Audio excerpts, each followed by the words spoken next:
Hello friend, welcome back to my video. आज के इस वीडियो में हम लोग पार्ट 2 लेके आए हैं आपके लिए। जैसे को पता है पार्ट 1 आ चुका है। आज हम लोग पार्ट 2 के बारे में बात करने वाले हैं, जिसमें हम लोगों ने कुल लगभग 50 क्वेश्चन को कलेक्ट किया है। पार्ट 1 में ऑलरेडी आपको 80 क्वेश्चन मिल चुका है, तो दोनों को जोड़ने के बाद कुल 130 क्वेश्चनों का आपका सीरीज पूरा हो जाएगा। इसके बाद और भी इस टाइप के सीरीज आते रहेंगे आपके एग्जाम के लिए, क्योंकि इस टाइप के सीरीज आपके एग्जाम में काफ़ी ज़्यादा इंपॉर्टेंट होते हैं और इनसे बहुत बार डायरेक्ट क्वेश्चन सीधा सीधी पूछ दिया जाता है। चलिए वीडियो में आगे तरफ बढ़ते हैं। आज का पहला प्रश्न है, शुष्क सेल क्या है? तो शुष्क सेल एक टाइप का प्राथमिक सेल होता है या प्राइमरी सेल भी इसे कहा जा सकता है। ठीक है, आगे बढ़ते हैं। अगला है, संसार का सबसे ऊंचा जलप्रपात कौन सा है? तो यह है एंजल जलप्रपात। एंजल जलप्रपात जो कहाँ है? वेनेजुएला में। आगे बढ़ते हैं, next question. Sorry, next question है, ज्वार भाटा के कारण समुद्री जलस्तर में उत्पन्न अंतर को क्या कहते हैं? तो इसे कहते हैं ज्वारीय परिसर। यानी कि जो ज्वार भाटा के कारण समुद्री जल में अंतर उत्पन्न होती है, कभी बहुत ज़्यादा ऊंचा टाइड और कभी बहुत लो टाइड, तो इसी के अंतर का क्या कहा जाता है? ज्वारीय परिसर, जो टोटल अंतर होता है इसको।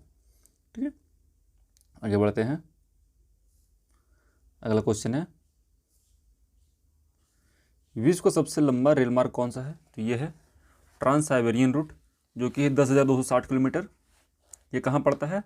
रूस में पड़ता है। ठीक है, याद रखना आपको, कहाँ ये किस कंट्री में है? रूस में है। अगला है, भारत का प्रथम ISO प्रमाण पत्र वाला बैंक कौन सा है? तो ISO एक सर्टिफिकेट होता है जो उसको क्वालिटी को दर्शाता है। ये बैंक है कैनरा बैंक, जिसकी स्थापना हुई थी 1 जुलाई 1906 ईस्वी को। आगे बढ़ते हैं। अगला है, हिंदू पुराणों के अनुसार असुरों के गुरु कौन थे? तो ये थे गुरु शुक्राचार्य, जिन्हें असुरों का गुरु भी कहा जाता है, राक्षसों का गुरु कहा जाता है। ये हमारे हिंदू पुराण के हिसाब से कहा गया क्वेश्चन है। ठीक है, अगला है, पुराणों के अनुसार किसका रथ 7 घोड़ों का है? तो ये भगवान सूर्य का रथ है, जो कि कुल 7 घोड़ों के द्वारा संचालित होता है। आगे बढ़ते हैं। अगला है, धृतराष्ट्र के सारथी का नाम क्या था? तो ये महाभारत का एक क्वेश्चन है, जिसमें उनका सारथी का नाम क्या था? संजय। अगला है, आगरा की स्थापना किसने की थी? तो ये किया गया था सिकंदर लोदी के द्वारा। कब? 1504 ईस्वी में। आगे बढ़ते हैं।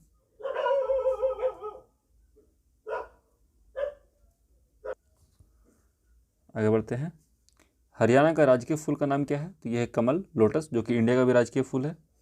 अगला है, चंद्र ग्रहण किस कारण से होता है? तो तब होता है जब पृथ्वी जो है सूर्य और चंद्रमा के बीच में आ जाती है, यानी कि सूर्य, चंद्रमा और बीच में हमारा अर्थ। ठीक है, तब क्या लगेगा? चंद्र ग्रहण। आगे बढ़ते हैं। अगला है, गॉडविन ऑस्टिन क्या है? तो गॉडविन ऑस्टिन याद रखिएगा एक शिखर है, जो कि माउंट एवरेस्ट पर पड़ता है, सबसे ऊंचे शिखरों में से एक। अगला, सागरीय जल में मिलने वाला सबसे प्रमुख लवण कौन सा है? तो यह है सोडियम क्लोराइड, जिसका फार्मूला होता है NaCl। इसे हम लोग घरेलू नमक भी कहते हैं। इसे क्या कहा जाता है? घरेलू नमक। ये समुद्री जल में मिलने वाला या सागरीय जल में मिलने वाला सबसे प्रमुख लवण है। अगला है, NCERT की स्थापना कब हुई? तो इसकी स्थापना हुई थी 1961 में। याद रखिएगा NCERT जो होता है बच्चों के लिए क्लास 1 to 12 के लिए किताबें लिखने का, किताबें बनाने का काम करता है। ये सरकार के द्वारा पर स्थापित एक काफ़ी बेहतरीन बुक पब्लिशिंग कंपनी है। ठीक है, अगला है, ताजमहल के निर्माण में कुल कितने वर्ष लगे थे? तो लगभग 20 साल का टाइम लग गया था ताजमहल को पूरा बनने में। अगला है, हमें वास्तविक सूर्योदय से कुछ मिनट पूर्व ही सूर्य दिखाई देने का क्या कारण है? तो यह है प्रकाश का अपवर्तन। ठीक है, प्रकाश के अपवर्तन के चलते क्या होता है कि हमें सूर्य उदय से कुछ मिनट पहले सूर्य दिखाई देता है और सूरज डूबने के कुछ मिनट बाद भी सूरज दिखाई देता रहता है। अगला है, श्वेत प्रकाश को नली में कैसे पैदा करते हैं? तो करते हैं तंतु को गर्म करके, जो भी एलिमेंट होता है उसको गर्म करने पे क्या निकलता है? वाइट लाइट निकलता है, जैसे कि हम लोग LED में यूज़ करते हैं। अगला है, दो नदियों के बीच की उपजाऊ भूमि क्या कहलाती है? तो यह कहलाती है दोआब। दो नदी के बीच में दोआब और 5 नदी के बीच में पंजाब। जैसे कि पंजाब क्या है? 5 नदियों के बीच की एक भूमि है जो काफ़ी उपजाऊ है। अगला है, भारत की पहली महिला कैबिनेट मंत्री कौन सी थी? तो ये थी राजकुमारी अमृत कौर। ठीक है, ये भारत की पहली महिला कैबिनेट मंत्री थी। आगे बढ़ते हैं। भारत के सशस्त्र बलों के सुप्रीम कमांडर कौन है? तो यह भारत के राष्ट्रपति। जो भारत के राष्ट्रपति होते हैं वो भारत के तीनों सशस्त्र बल जैसे कि नेवी, आर्मी और एयरफोर्स के हेड होते हैं। ठीक है। अगला है, सरदार पटेल स्टेडियम या मोटेरा स्टेडियम किस राज्य में स्थित है? तो स्थित है गुजरात में। इसका अब नाम है श्री नरेंद्र दामोदर दास मोदी स्टेडियम। ठीक है, याद रखना आपको ये भी। आगे बढ़ते हैं। अगला है, रोवर्स कप किस खेल से संबंधित है? तो ये संबंधित है फुटबॉल से, रोवर्स कप। अगला, विश्व का सबसे छोटा महाद्वीप कौन सा है? तो ये है ऑस्ट्रेलिया। ठीक है, आगे बढ़ते हैं। Next question, NCC national cadet corps की स्थापना किस वर्ष हुई? तो इसकी स्थापना हुई थी 1948 में। आगे बढ़ते हैं। फास्टैग की डेडलाइन कब तक बढ़ाई गई है? तो ये बढ़ाई गई है थी 15 फरवरी 2021 तक फास्टैग लगाने के। ये क्वेश्चन थोड़ा प्रीवियस ईयर का आ गया है, कोई दिक्कत नहीं। आगे बढ़ते हैं। कौन सी विशेषता जनजाति की नहीं है? तो ये धार्मिक संगठन। धार्मिक संगठन जो होता है किसी भी जनजाति की विशेषता नहीं होती है। ज़्यादातर जनजाति जो होते हैं किसी स्पेशल धर्म को नहीं मानते, वो ज़्यादातर प्रकृति की पूजा करते हैं। अगला है,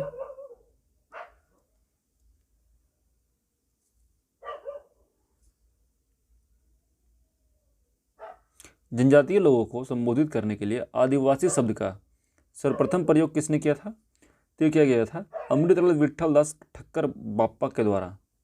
ठीक है, पहली बार जनजातियों के लिए आदिवासी शब्द का प्रयोग किया गया था। अगला है, यूटीआई बैंक वर्तमान में किस नाम से जाना जाता है? तो इसे जाना जाता है एक्सिस बैंक के नाम से। पर इसका नाम था यूटीआई बैंक। ठीक है, आगे बढ़ते हैं। अगला है, सामान्य भूकंपीय तीव्रता वाले स्थानों को मिलाने वाली रेखा क्या कहलाती है? तो ये कहलाती है समभूकंपीय रेखा। ठीक है, आइसोसेस्मल लाइंस। अगला है, बिहार का सबसे बड़ा नगर का नाम क्या है? तो यह है पटना, जो कि बिहार की राजधानी भी है। आगे बढ़ते हैं। किसी स्थान का मानक समय निर्धारित करने का आधार क्या होता है? तो होता है प्रधान मध्याह्न रेखा, यानी मीन टाइम। जैसे इंडिया का मीन टाइम जो होता है वो ग्रीनविच मीन टाइम से प्लस 5.5 घंटा आगे है। ठीक है, तो हम लोग इसी को अपना मीन टाइम मान के चलते हैं। अगला है, गोवा पुर्तगाली शासन से कब आज़ाद हुआ था? तो ये 1961 से 1962 के बीच में आज़ाद हुआ था गोवा पुर्तगालियों से। आगे बढ़ते हैं। अगला है, शांति काल का सर्वोच्च सैन्य पुरस्कार कौन सा है? तो यह है अशोक चक्र। अशोक चक्र जो है सैन्य पुरस्कार में दिया था, जो कि सर्वोच्च है।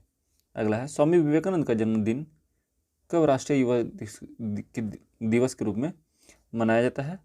तो जो स्वामी विवेकानंद थे उनका जन्मदिन को, जो कि 12 जनवरी को पड़ता है, उसे राष्ट्रीय युवा दिवस के रूप में भी हम लोग सेलिब्रेट करते हैं या मनाते हैं। अगला है,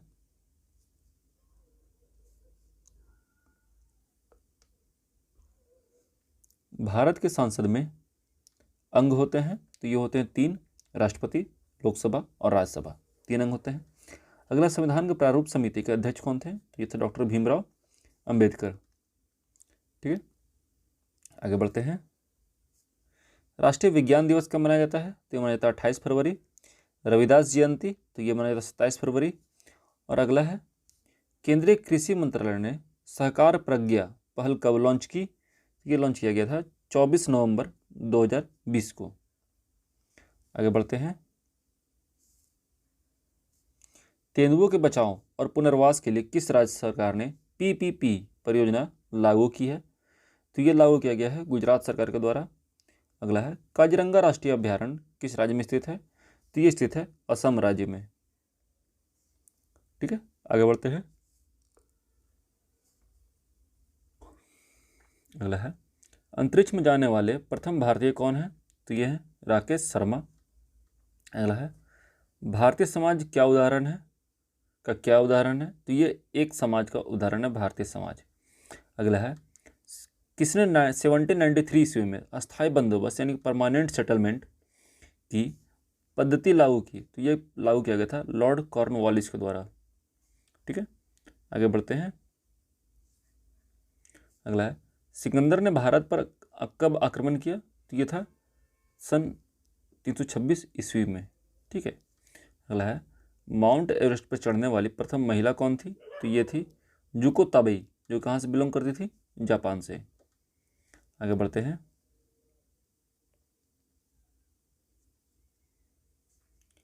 औद्योगिक समाज की अवधारणा किसके द्वारा प्रतिपादित की गई? तो ये प्रतिपादित की गई थी हेनरी डी सेंट साइमन के द्वारा, औद्योगिक समाज की अवधारणा। अगला, भारी जल किसका ऑक्साइड है? तो ये ड्यूटेरियम का ऑक्साइड होता है, इसका फार्मूला होता है D2O। ठीक है, अगला, माइक्रोफोन का आविष्कारक है? तो ये एमिली बर्लिनर जो है, इन्होंने माइक्रोफोन बनाया था 1876 में। अगला है, उगते सूरज की भूमि किस देश को कहा जाता है? तो ये कहा जाता है जापान को। तो आज के वीडियो में हम लोगों ने फ्रेंड कुल 50 प्रश्नों को देखा है। इसके पहले की वीडियो हम लोगों ने 80 प्रश्नों को ऑलरेडी देख चुका है। तो कुल मिलाकर 130 प्रश्न हो जाते हैं, जो कि हम लोगों ने देखने थे, हम लोगों ने देख लिया है। मिलता है नेक्स्ट वीडियो में उसी टाइप के प्रश्न के साथ। तब तक के लिए जय हिंद, जय Bharat and finally thanks for watching. और हाँ, एक चीज़ और, अगर आप हमारे चैनल पर नए हैं तो प्लीज़ वीडियो को लाइक कर दीजिएगा, और हो सके तो चैनल को सब्सक्राइब करके अपने दोस्तों के साथ शेयर जरूर करिएगा, ताकि हमें भी आपका सपोर्ट मिल सके। मिलते हैं नेक्स्ट वीडियो में, तब तक के लिए जय हिंद, जय भारत।